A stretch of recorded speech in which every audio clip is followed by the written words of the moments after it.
Hi there, and good to see you. On behalf of Pensioen Pro and BMO Real Estate Partners, a warm welcome to this webinar about ESG.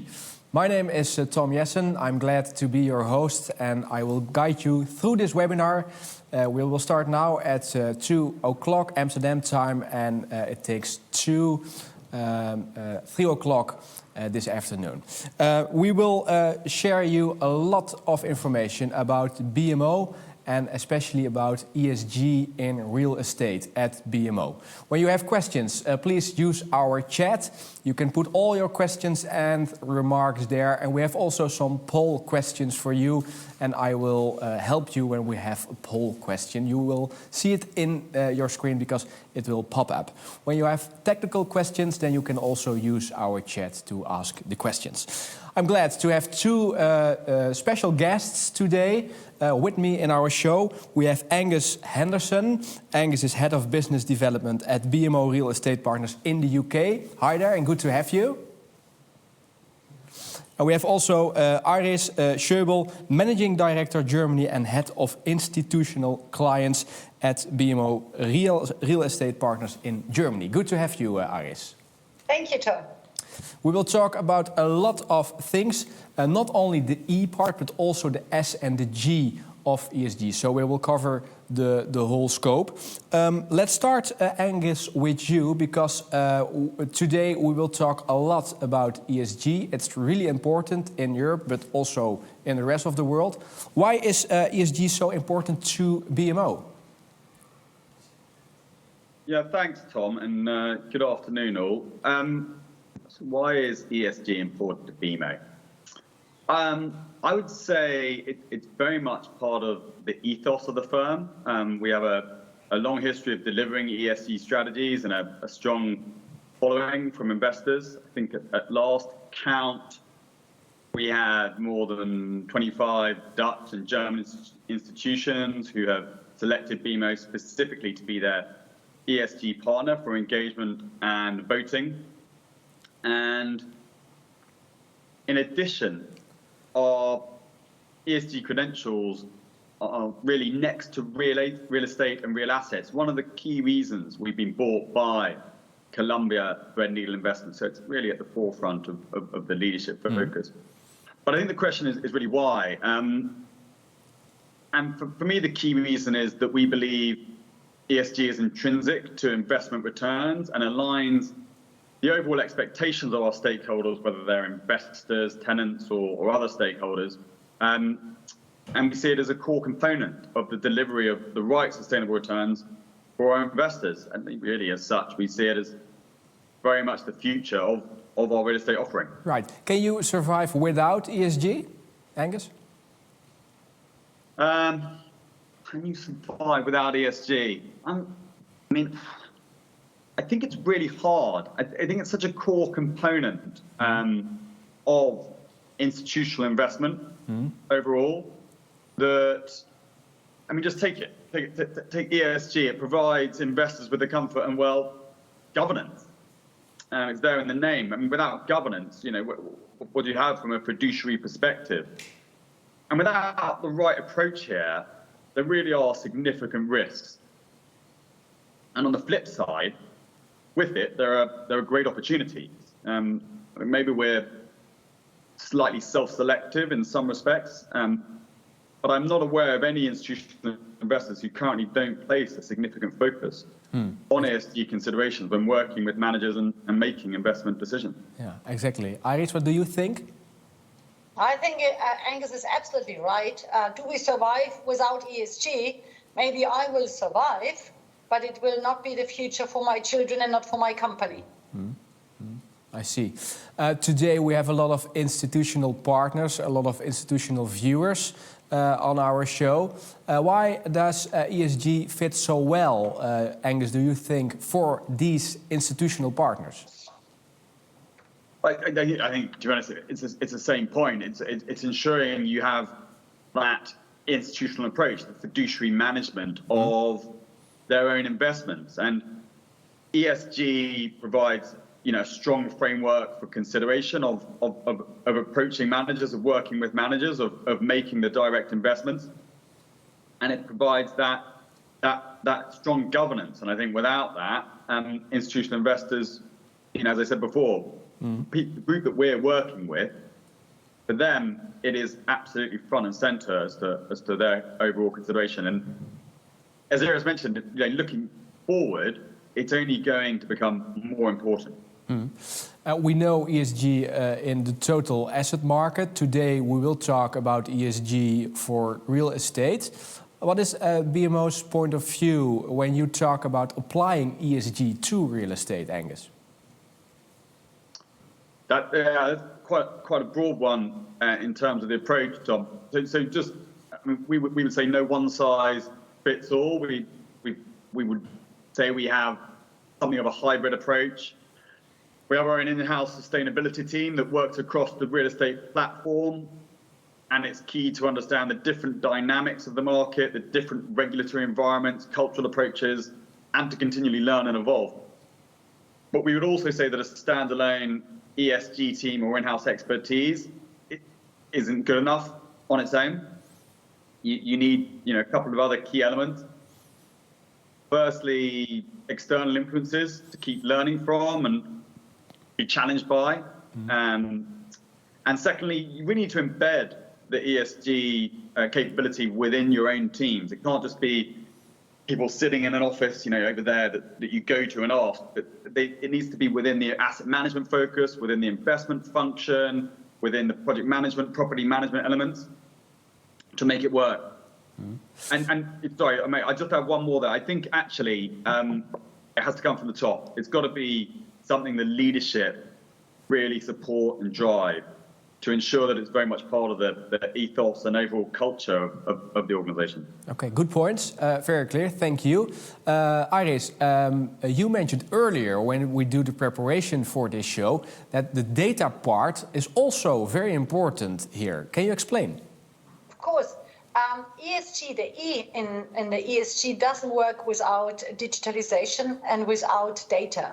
Because in order to analyze a property, you need to get the exact data, so what are the consumption of the building in waste, in electricity, in water and everything.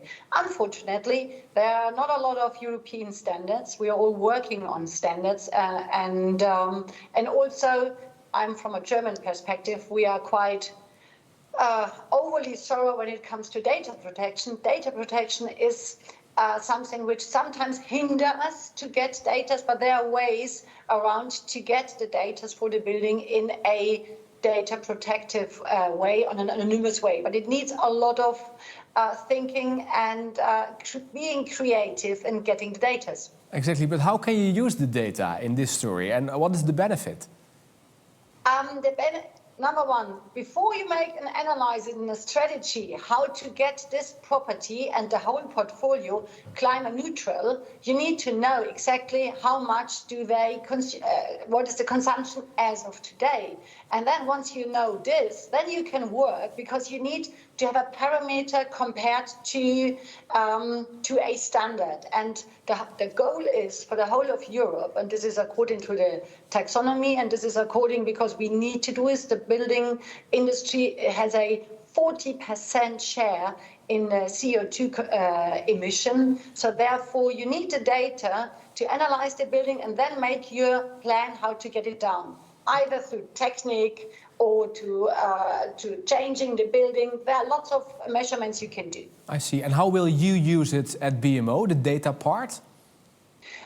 We use it, number one, how we collect it. We use a lot of, we change the whole portfolio from normal meters to smart meters. And this is a lot of work to get all properties with all the main meters and sub-meters in a smart way. And then we use the data given to have conversations with our tenants to show them what the consumption is, to change the facilities to green gas, green energy, and then we can show and compare it a year after we have done this. And this a year after, we have a full timeline how we get all our properties down to zero neutral. Exactly. So measurement is really important. Angus, what are your thoughts about this point?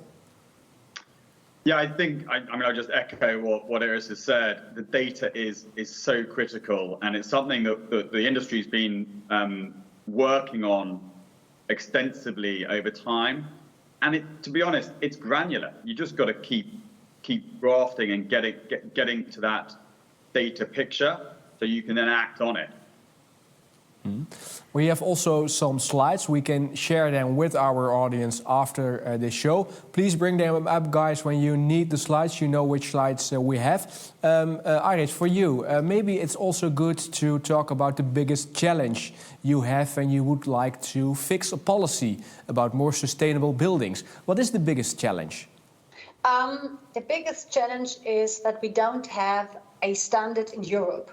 And each country is working on its own standards. And with the taxonomy, we try to find a way to have a common standard, but it's still quite a lot of differentiation.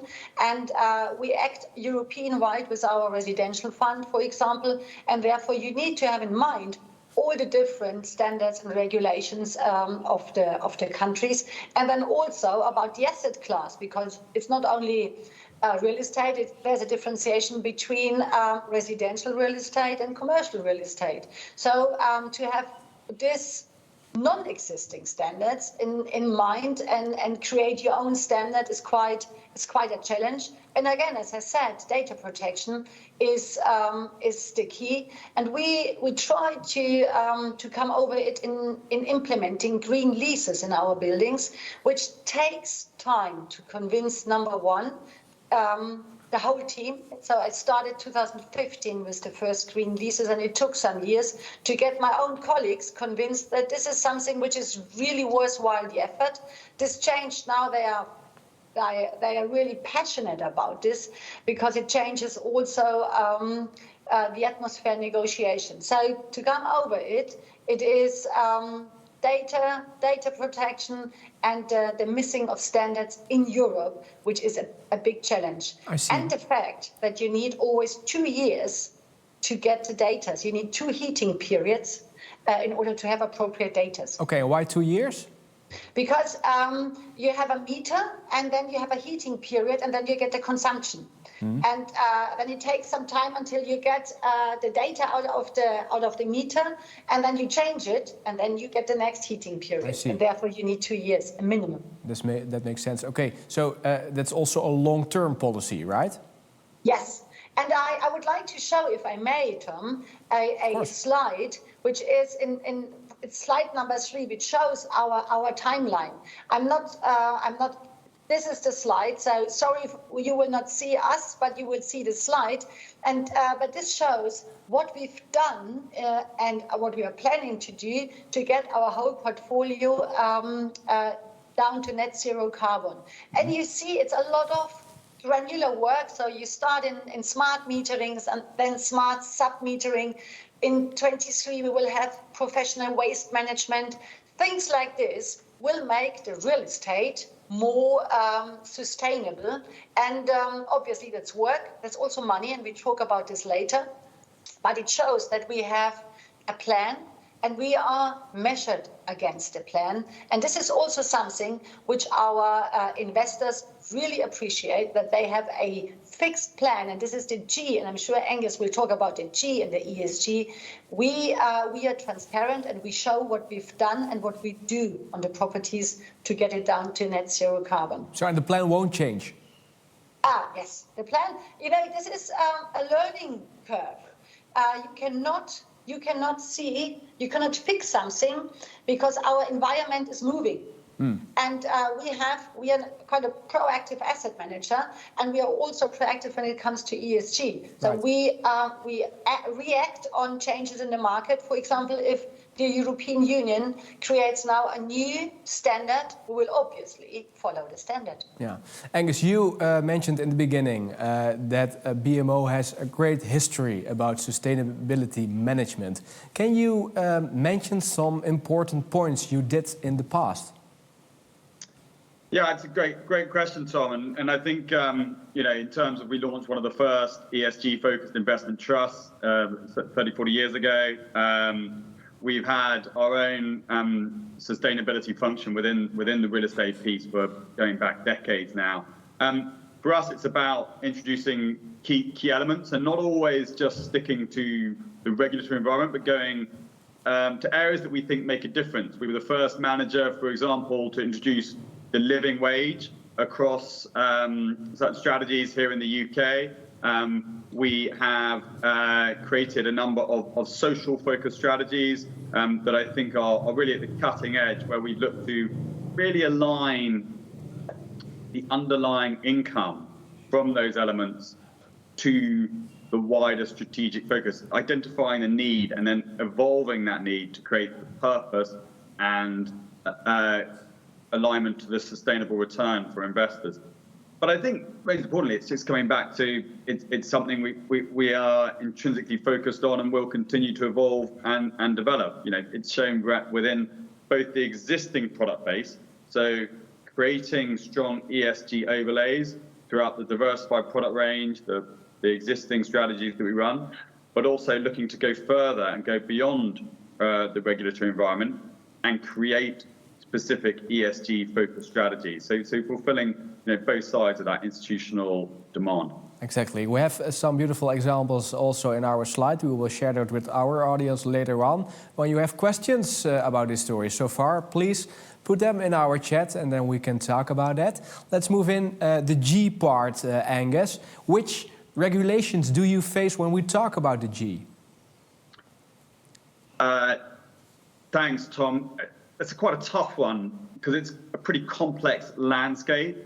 There are a number of regulatory bodies and ESG frameworks to consider. Iris has already mentioned the fact that you have to look across, when you're looking across different jurisdictions, different countries, consider their different approaches. And clearly we've got to focus on a number of them, from minimum energy efficient standards, EPC focus, SB, TCFD, SFDR, for example, to name a few.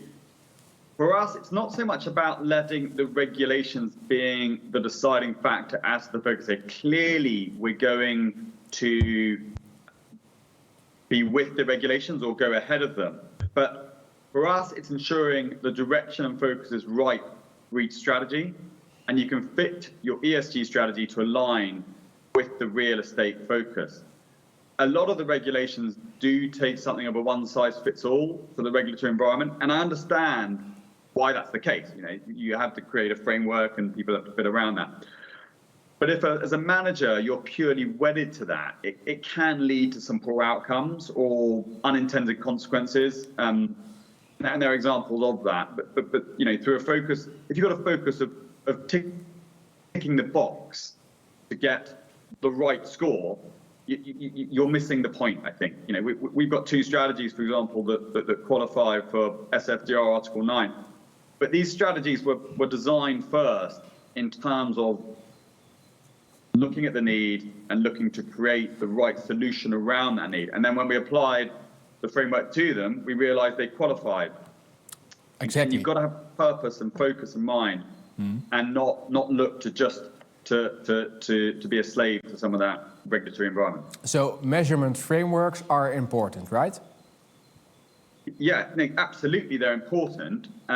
And it's really important to demonstrate to investors how we go about it. But in a number of respects, we've looked to create bespoke areas, particularly on the S, because there is no measurement framework that I've come across yet that is a catch-all for all the S elements. So you look to ensure that you're identifying the need and how you're looking to affect that need, and then make sure that it's independently verified. That's clear. We will talk about the S part later on during this show. First, let's face this question we have for our audience. It's a poll question. So guys, you can vote. It's a very easy question, I think. Here it is. Going green has more costs than benefits. Agree or disagree? Now you can vote. And I will ask Arish, maybe you can share your thought on this point. Okay, I disagree. Because on a short-term view, I might agree, because on the short term you have to invest money and effort and time, and this is an equivalent for money. So it will cost you on the short term, mid-term view, but on the long term it will pay back because if you manage to green, as we say, then you get a higher selling price, a higher value, and in the end you will also have a greater relatability of the property, because your tenants definitely are interested that you have a green building in order to reduce the operation costs of a building. So here I truly disagree, but I see companies in the market who say this, because if you only look on a 1 or 2 year holding period, or maybe a 5 year holding period, then this would cost you more money than you get back. Okay, thank you, Iris. Angus, agree or disagree? Oh yeah, completely with Iris on this one. I think look at it two ways. In terms of the benefits, and if you're looking at the options here, you can reduce your carbon footprint through two ways. You can go to renewable energy sources, as Iris has mentioned, but you can also look to reduce your carbon footprint through more energy efficient buildings, and that also speaks to the social element, and because it very much reduces the cost, and as you consume less, say the affordability goes up. And looking at residential, it's an area we've played significant focus on, and the cost of energy, which is such an important factor in your overall cost, and it's really highlighted so clearly right now by the current really horrific crisis we're seeing evolving. Mm-hmm. Okay, let's take a look at the results. Yeah, Iris, go ahead. And also, you have to think about the regulations. So I always lift my hand if I have. Very important. In Germany at the moment, there's a CO2 price to pay, so the price went up, and the tenant has to pay it. Now our new green politics are now saying you have to share it 50-50. And I foresee already that if you are a landlord who are not working on the property and manage it to green, there will be times that you have to pay 100% of the CO2 price. And when we buy properties, we do a proper ESG due diligence additional to the technical due diligence, and price in our business plan what we have to do to get the property CO2 neutral. And this doesn't mean that we are out of the market, by the way. We are still buying quite a lot of properties, but we are very long-term investors, and over the next 15 years we check what we can do to reduce the CO2 footprint, and our business plans show that it is doable. And Tom, later I will explain on real examples what we have done and what was the result for the investors. Of course. First, here are our results of our poll question. Going green has more costs than benefits. Agree or disagree? We see here the results of our viewers. Angus, are you surprised? Tom, I can't see them. Okay, so 8% said agree. 92% disagree. No, I'm not surprised by that at all, Tom. I think in our discussions with investors and our own analysis, with our own approach that Iris has articulated really well, that's absolutely in line.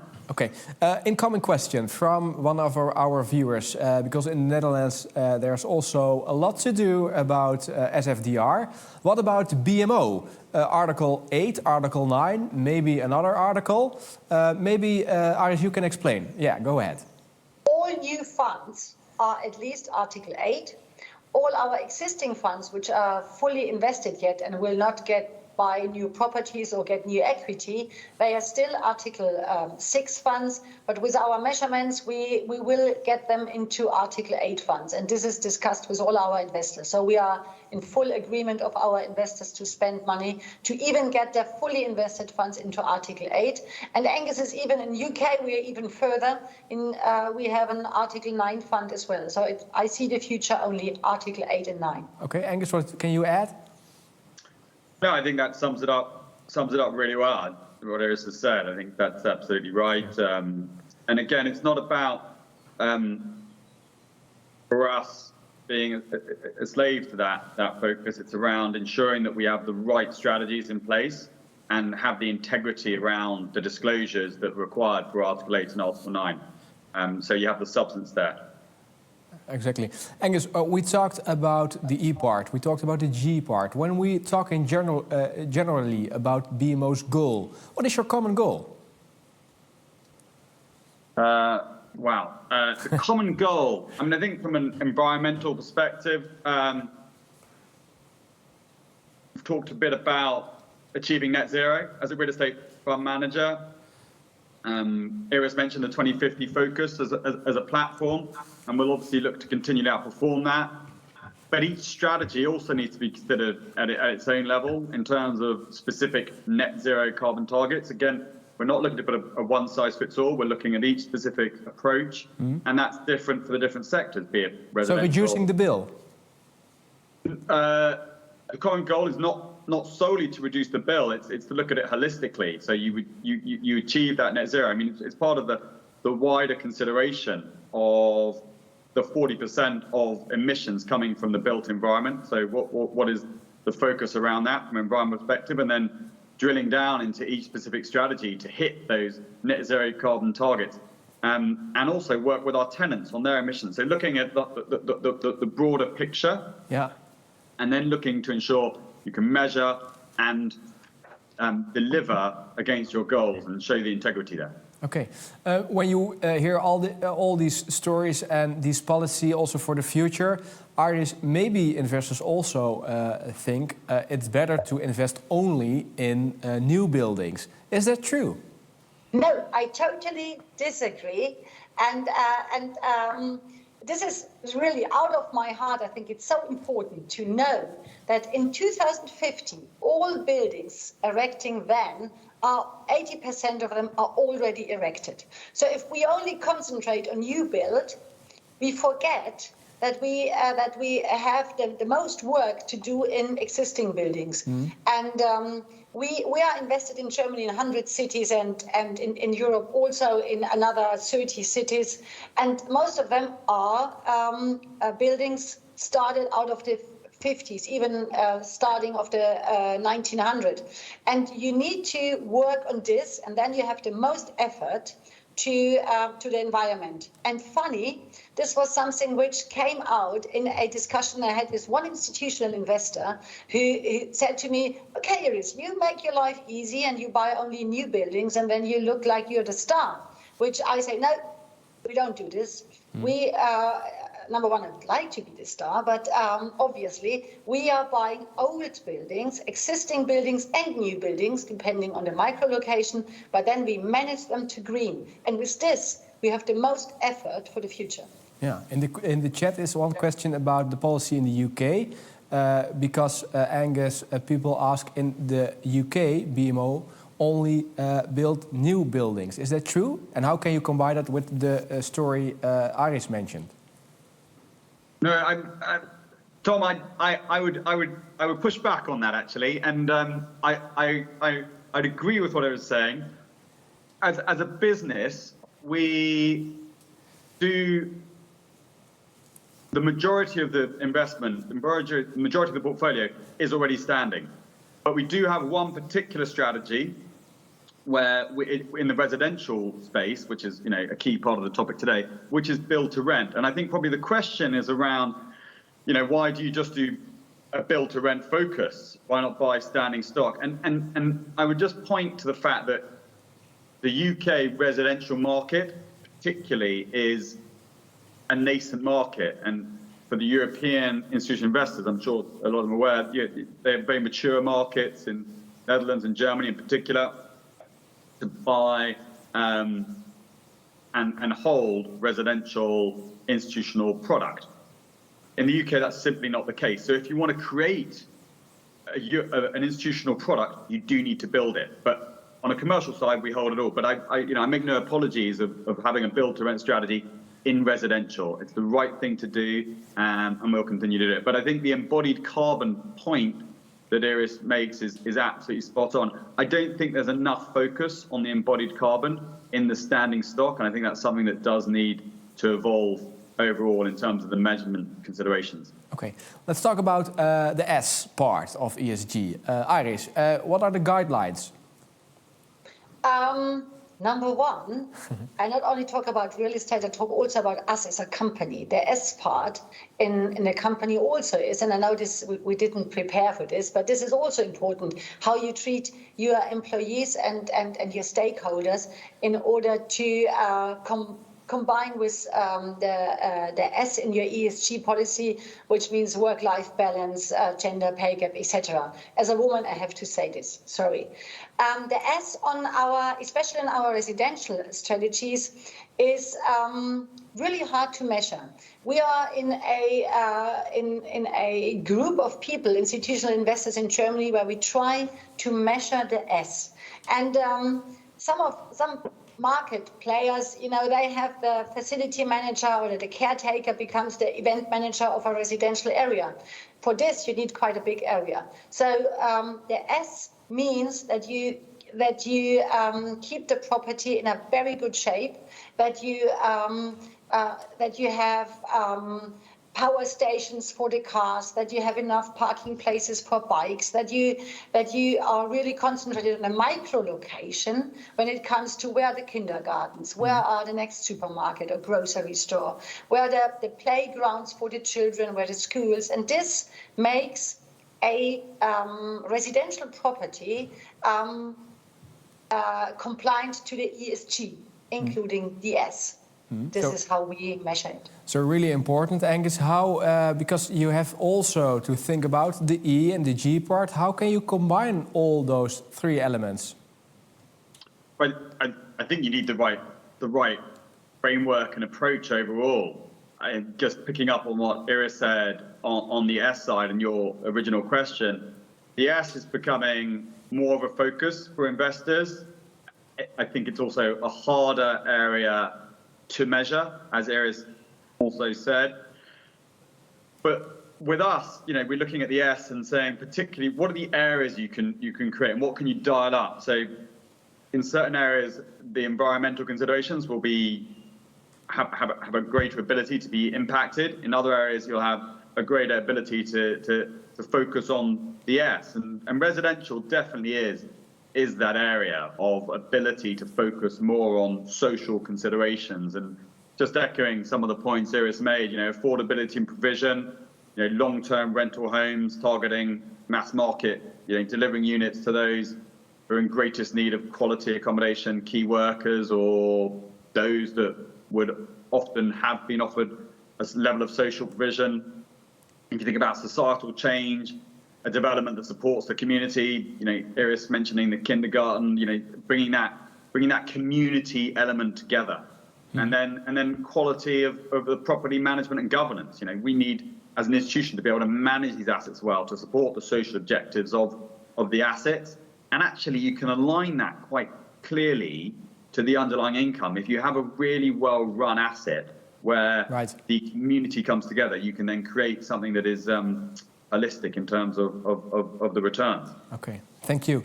Let's bring in some questions from our audience. Thanks for sending all these questions, and please do keep the questions in our chat, because then we can read them and bring them in our show. It's also a question about Article 8 and 9, especially about 9.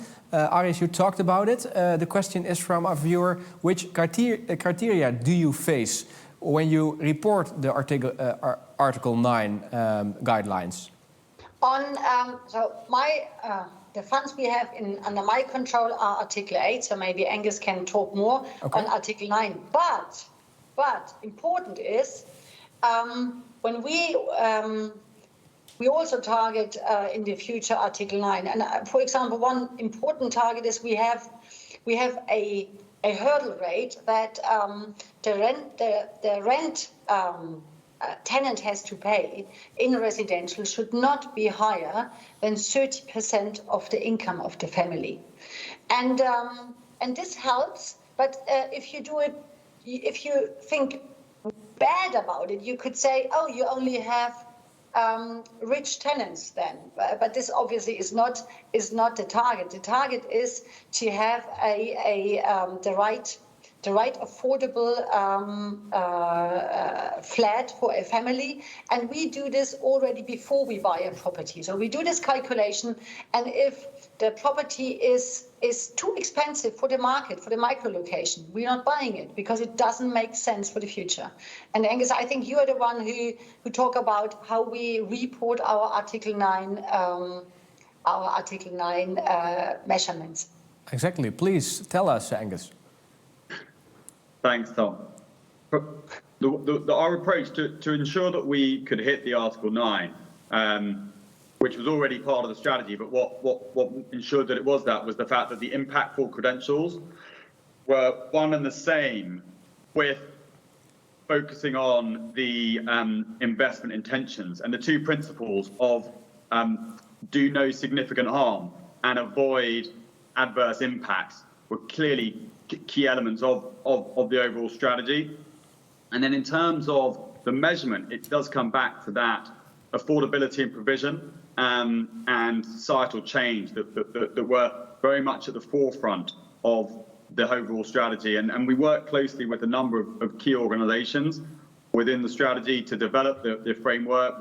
One of our cornerstone investors was Big Society Capital, and that helped us to evolve that framework and hold our own feet to the fire so that we really could demonstrate that it fed throughout the portfolio, throughout the investment decisions, and the investment approach moving forward. Clear. Another incoming question is about the difference between the policy of BMO about integrating sustainability in new buildings and existing buildings.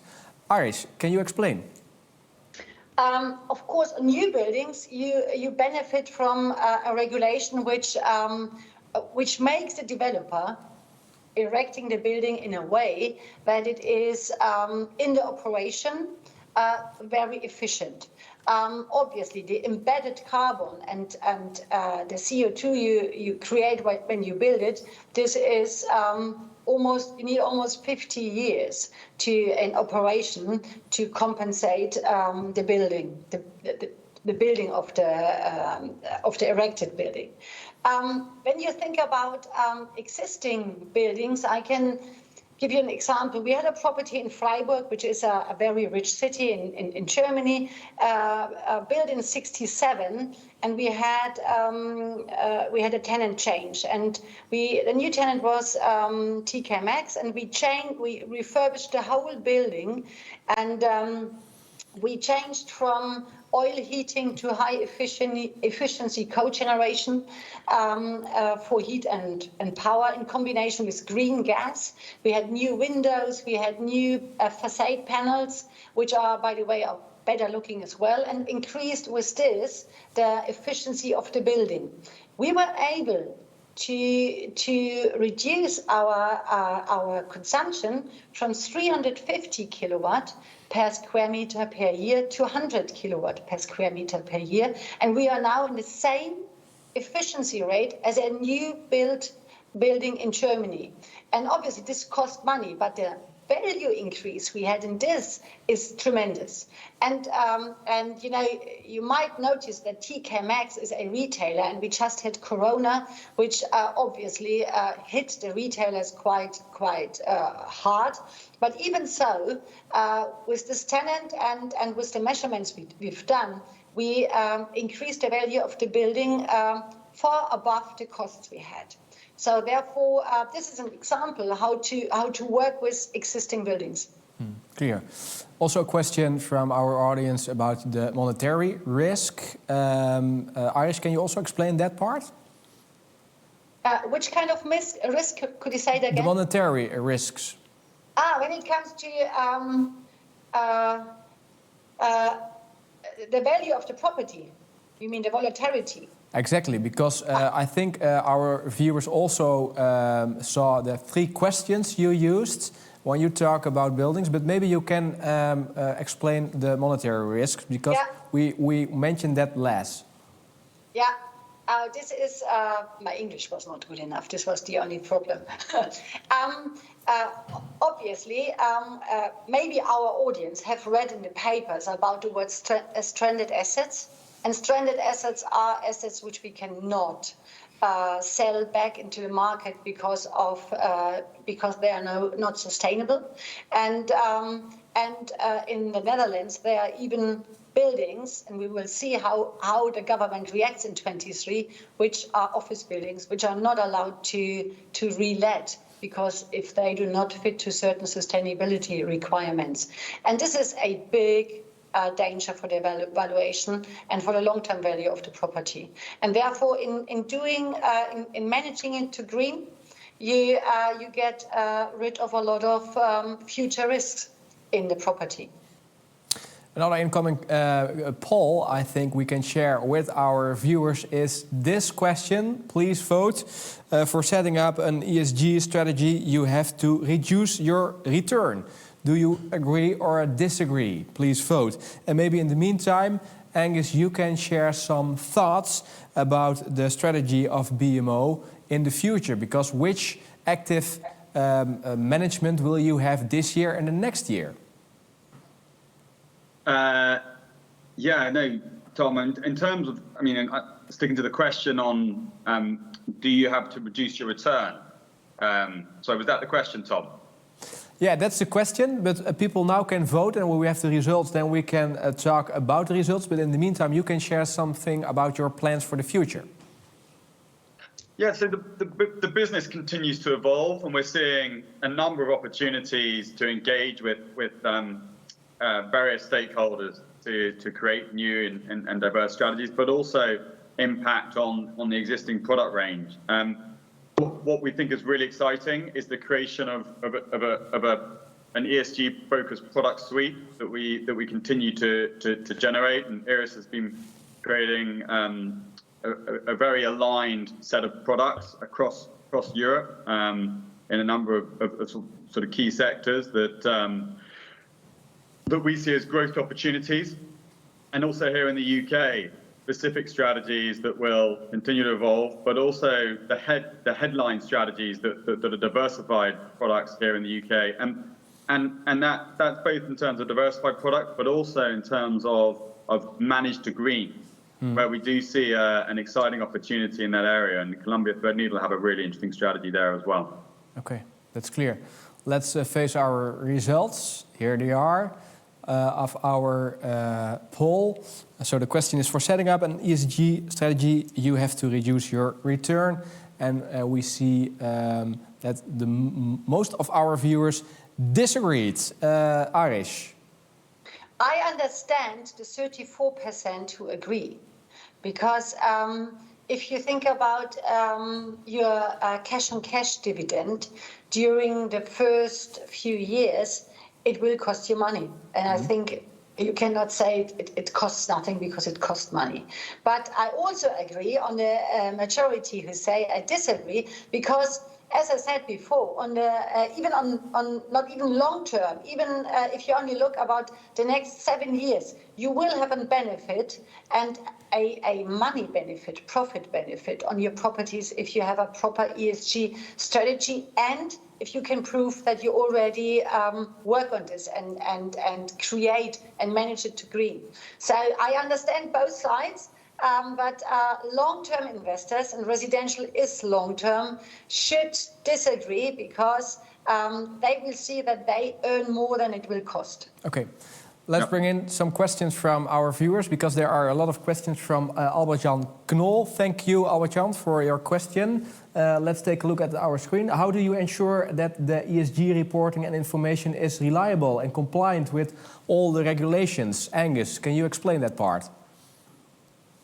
Yeah, that's a really broad question. How do we ensure that it's reliable and compliant with all the regulations? Well, this is about doing the work, ensuring that you've got the right team in place, both embedded within your organization, as I talked about, that you've got the right systems and management to report, the right data to report on, and then also the right advisors to keep you updated with your focus. And let's be honest, this is not a static picture. what we had to do last year is different to what we've got to do this year. What we've got to do next year is going to be different to what to do this year. So we've got to keep ahead of the game and continue to evolve and focus. But it's about ultimately having it really embedded in your organisation. Okay, that's clear. Thank you. Another question is from Mitch Ludeman, and Mitch Ludeman has this question: how would you approach active ownership and stewardship in the context of this whole story, Iris? This is a very good question. The funds are the owner of the properties. We, as the fund manager, we have active ownership, and active ownership means for us continuously looking how to improve the building. We have also segregate Mondays where we have a quite direct discussions with the investors about what we are doing, how we are doing it, and what would be the cost of it.